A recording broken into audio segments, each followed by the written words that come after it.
Hello दोस्तों, welcome to Brighton academy. Brighton academy में आपका बहुत बहुत स्वागत है।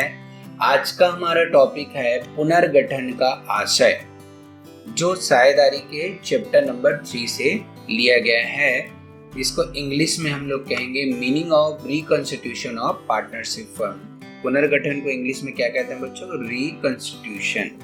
ठीक है, तो इसके अर्थ को, इसके आशय को हम लोग दो टॉपिक में लेंगे ताकि आपको क्लियर अच्छे से हो सके, मतलब टॉपिक आपको अच्छे से समझ में आ जाए। ठीक है बच्चों, तो सबसे पहला अर्थ लेंगे। तो क्या लिखा है बच्चों? साझेदारी वैध व्यवसाय को संचालित करने के लिए। वैध व्यवसाय मतलब क्या होता है बच्चों? कानूनी तरीके से, कानूनी व्यवसाय, अर्थात हम लोग जो भी व्यवसाय करेंगे वो कानूनी तरीके से करेंगे, मतलब सरकार की नजर में वो बिल्कुल भी इलीगल ना को संचालित करने के लिए। वैध व्यवसाय को संचालित अर्थात वैध व्यवसाय को चलाने के लिए तथा उसके लाभों को, मतलब व्यवसाय को चलाएंगे तो लाभ तो होगा ही, ठीक है जी, तो उसके लाभों को बांटने के लिए दो या दो से अधिक व्यक्तियों के बीच में जो अनुबंध होता है। अनुबंध मतलब क्या हो गया बच्चों? एक प्रकार का आपस में एक प्रकार का समझौता हो गया, मतलब उन सभी साझेदारों के बीच में एक प्रकार का क्या हो गया? डिसाइड कर लिया गया कि व्यवसाय को इस तरीके से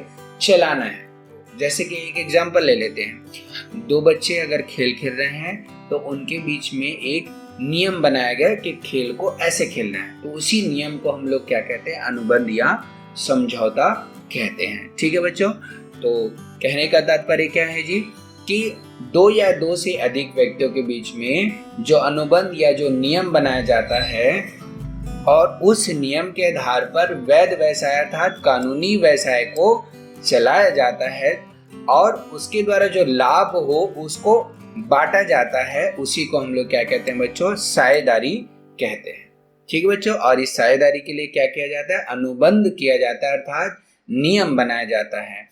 और ऐसे अनुबंध या समझौते में अगर परिवर्तन कर दिया जाए, अर्थात अगर उस नियम में कोई बदलाव कर दिया जाए, दो बच्चे खेल रहे हैं, अब उन लोगों ने जो नियम बनाया था उस नियम में अगर बदलाव कर दिया जाए, परिवर्तन कर दिया जाए, तो इसे ही साझेदारी फर्म का पुनर्गठन कहते हैं।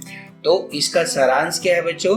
कि अगर कोई भी नियम में साझेदारों के बीच अर्थात व्यवसाय में जो साझेदार हैं, जो व्यक्ति हैं, उनके बीच में अगर कोई नियम में बदलाव कर दिया जाए, परिवर्तन कर दिया जाए, तो उसे हम लोग क्या कहेंगे बच्चों?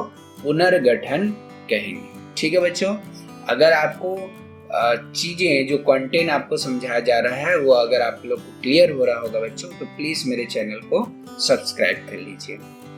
अब हम लोग देखते हैं अर्थ नंबर दूसरा।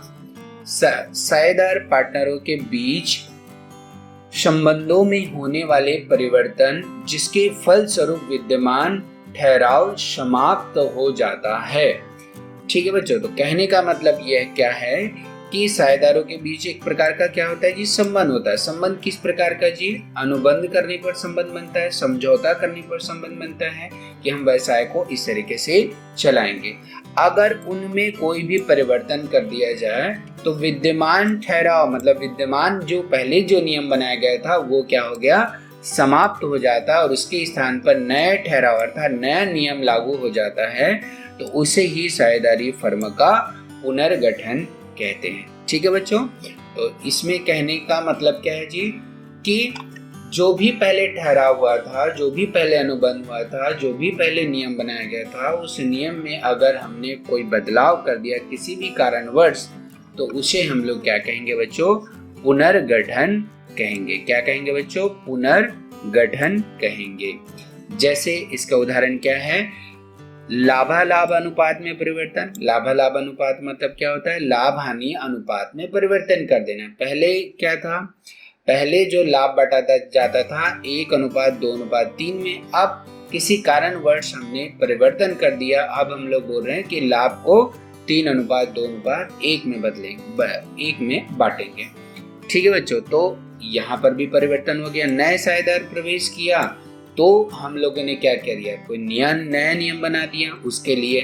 तो पहले जो नियम था वो दो लोगों के बीच में था, अब नया साझेदार आ गया, तो उसके आने से अब 3 लोग हो गए मान के चलो। ठीक है जी। तो फिर 3 लोगों के बीच में नियम बनेगा, तो पुराना नियम खत्म, अब नया नियम आ जाएगा। तो ये भी नियम में बदलाव हो गया। विद्यमान साझेदारों की निवृत्ति, निवृत्ति मतलब अवकाश ग्रहण, अवकाश ग्रहण मतलब रिटायरमेंट। अगर कोई साझेदार रिटायरमेंट हो गया, मान के चलो 3 साझेदार थे, उसमें से एक साझेदार चला गया तो बच गए 2।